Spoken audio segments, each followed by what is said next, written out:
সীমান্তে পুশিনের ঘটনাকে কেন্দ্র করে চুয়াডাঙ্গা সীমান্তে নিরাপত্তা ব্যবস্থা আরও জোরদার করা হয়েছে। সীমান্তে যে কোনো ধরনের অবৈধ অনুপ্রবেশ, পুশিন কিংবা অপরতা প্রতিরোধে বিজিবি সর্বোচ্চ প্রস্তুত রয়েছে বলে জানিয়েছেন মহেশপুর ৫৮ বিজিবির পরিচালক।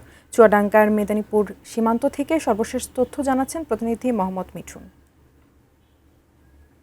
আমরা আছি চুয়াডাঙ্গার জীবননগর উপজেলার মেদিনীপুর সীমান্ত এলাকায়।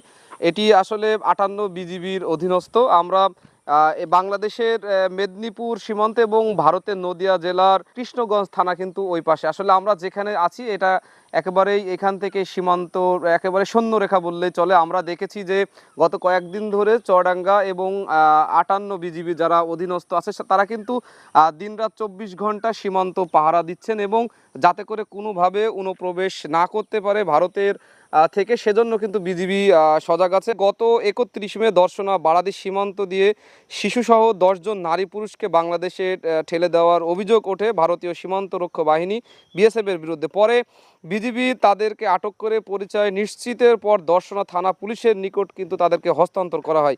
এরপরে গত ১৪ জুন ভোরে দর্শনা জয়নগর সীমান্ত এলাকা দিয়ে আরও ১১ জনকে বাংলাদেশে প্রবেশ করানোর চেষ্টা করা হলে স্থানীয় জনতা ও বিজিবি তৎপরতায় সেই চেষ্টা কিন্তু ব্যর্থ হয়। পরবর্তীতে ভারতীয় সীমান্ত রক্ষা বাহিনী বিএসএফ তাদেরকে কিন্তু নিয়ে যেতে বাধ্য হয়।